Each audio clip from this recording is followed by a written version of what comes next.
नमस्कार, हेलो, आदाब। आप देख रहे हैं द लीगल प्लेटफॉर्म। मैं हूं आपके साथ मोहम्मद मास खान और आपका स्वागत करता हूं द लीगल प्लेटफॉर्म के खास कार्यक्रम लीगल अवेयरनेस, न्याय आपके द्वार में। आज जिस टॉपिक के साथ हम आपके सामने मौजूद हैं वो है चाइल्ड लेबर, यानी कि बाल मजदूरी। आपने अक्सर देखा होगा कई सारी शॉप्स पे या ढाबों पे कि एक छोटू नाम का लड़का वहां पे काम कर रहा होगा, जिसकी उम्र महज 12 या 13 साल की होगी। इसी को बोलते हैं चाइल्ड लेबर। चाइल्ड लेबर से जुड़े प्रावधान के बारे में ज्यादा बेहतर और ज्यादा स्पष्ट रूप से जानकारी देने के लिए हमारे साथ मौजूद हैं दिल्ली इलाहाबाद हाई कोर्ट के advocate mister Sumit Pandey sir. Sir, आपका बहुत बहुत स्वागत है हमारे कार्यक्रम में। Good evening universe. Good evening sir, good evening. Sir, my first question to you is कि गवर्नमेंट ने क्या एज लिमिट डिसाइड कर रखी है चाइल्ड लेबर की कि एक बच्चा इस उम्र से पहले काम नहीं कर सकता? गवर्नमेंट जो पार्लियामेंट के थ्रू अपना लॉज बनाती है वो अक्सर कॉन्स्टिट्यूशन से अपना कंसेप्ट बोरो करती है। और जब पार्लियामेंट जो लॉ बनाती है और कॉन्स्टिट्यूशन से जो बोरो करती है तो उसको उसके अलाइनमेंट में उसे अपना लॉ निर्धारित करना होता है सोसाइटी के लिए, समाज के लिए।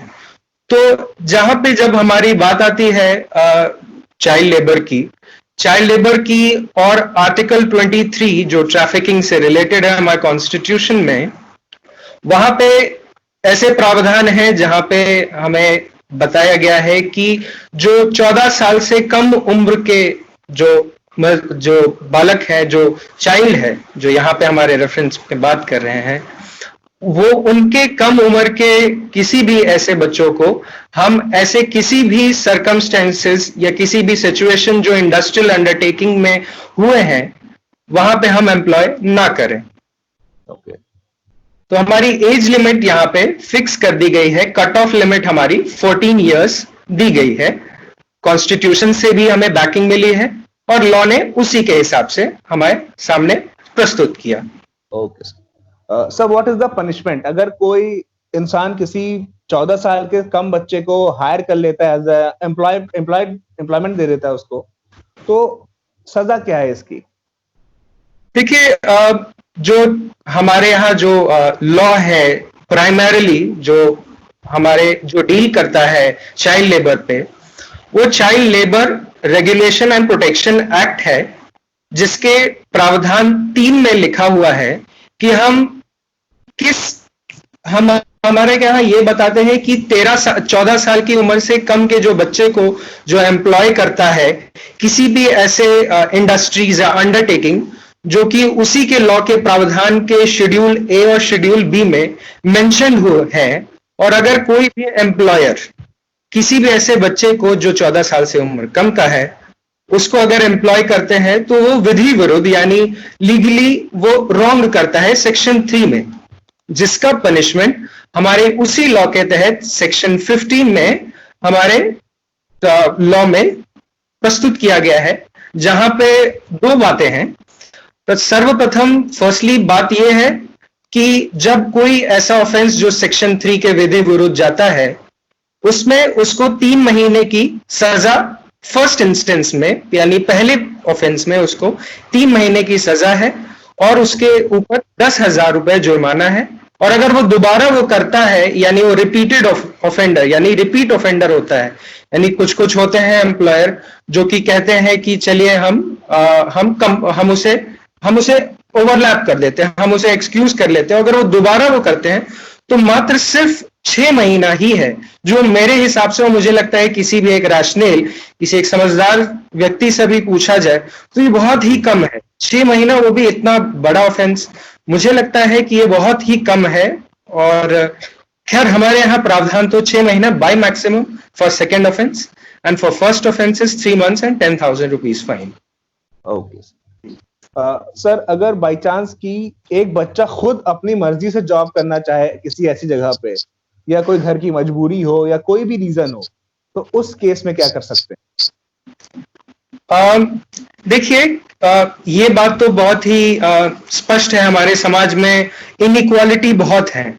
किसी के पैसों के अभाव रहती है, कुछ अपॉर्चुनिटी से अपने को कम रिप्रेजेंटेड मानते हैं। तो हाँ, एक बहुत बड़ा इशू और बहुत बड़ा आर्ग्यूमेंट रहता है कि क्या कोई कंसेंट, यानी पेरेंट्स अगर, गार्जियन अगर कंसेंट दे दे, या बच्चे खुद कहना चाहें कि हम गरीब हैं और हम अपने फैमिली में कुछ इनपुट कर सके, और मगर ये एक आर्ग्यूमेंट नहीं हो सकता है, क्योंकि ये बात अगर कंसेंट पे अगर उस पे बात हो, तो कंसेंट से आप लॉ को बाईपास नहीं कर सकते हैं कि कि मैं कंसेंट देता हूं कि आप मेरा मर्डर कर दें और आपको कोई भी सजा नहीं मिलेगी। हम विधि विरुद्ध कोई भी काम नहीं कर सकते। This is not a civil offense, it is a criminal offense that cannot be, that I guess cannot be negotiated with the consent. And therefore there is also there's also a passage where you can ask ki, because section 3 में ही ये चीज mention है, in proviso of section 3 it is provided that अगर कोई household में भी अपना अगर जैसे आपका domestic household है, जैसे आप self employed किराने वाले हैं, और तब आप अपने बच्चों को अपने स्वनियोजित बिजनेस में अगर आप उनको लाना चाहते हैं, तो हाँ, तब आप उस प्रावधान को आप बाईपास कर सकते, but for consent no, it can not be. हम अपने दर्शकों को बताना चाहते हैं कि अगर आपको किसी भी तरह की लीगल हेल्प चाहिए या लीगल एडवाइस चाहिए, तो नीचे दिए हुए कॉन्टैक्ट नंबर पे और ईमेल आईडी पे हमसे कॉन्टैक्ट करें और बेझिझक होके जो अपनी परेशानी हो वो हमको बताएं। सर, आपसे नेक्स्ट सवाल वो ये है कि क्या जो भीख मांगते हैं सड़क पे बच्चे, क्या वो भी इसी कैटेगरी में आते हैं? लॉ जो होता है वो रिकॉग्नाइज और रेगुलेट करता है वो सेक्टर जो कि रेगुलराइज हो सकता है। जो बेगरी होती है, या जो आप जब आप भीख मांगते हो, तो भीख मांगना, एक तो पहली बात तो हमारे यहाँ जब बच्चों को अगर एम्प्लॉय करते हैं तो आईपीसी के रेलेवेंट सेक्शंस में प्रोवाइडेड हो जाता है। तो अगर बच्चों को हम उस इंडस्ट्री से क्यों रिलेट करेंगे जो इंडस्ट्री जो ऑलरेडी इलीगल है?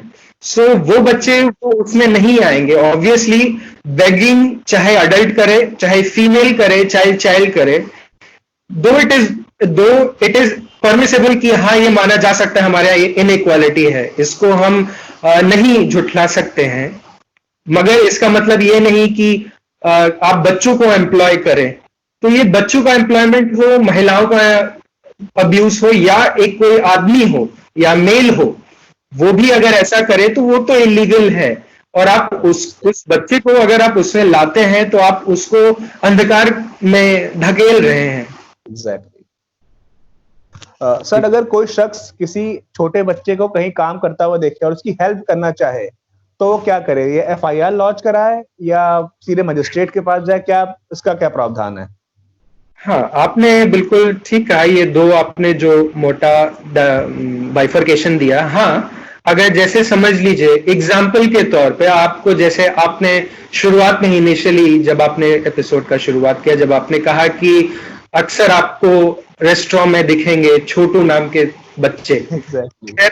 बात तो सही है, मगर जब आप देखेंगे वो छोटू जो जिसे पढ़ना चाहिए, जिसे सरकार भी माध्यमिक शिक्षालय में भर्ती करने के लिए और उनके परिवार को लाने के लिए कहती है, बट हमारे यहाँ पैसे पहले प्राथमिकता आती है और एजुकेशन बहुत कम, जिस वजह से विशिष्ट पॉवर्टी का जो सर्कल होता है वो बार बार घूमता रहता है।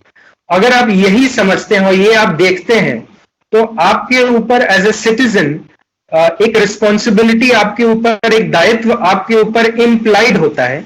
वो इम्प्लीकेशन आप कैसे एक्सरसाइज कर सकते हैं? दो स्तरीय। पहला स्तरीय, जी हाँ, आप एफआईआर कर सकते हैं।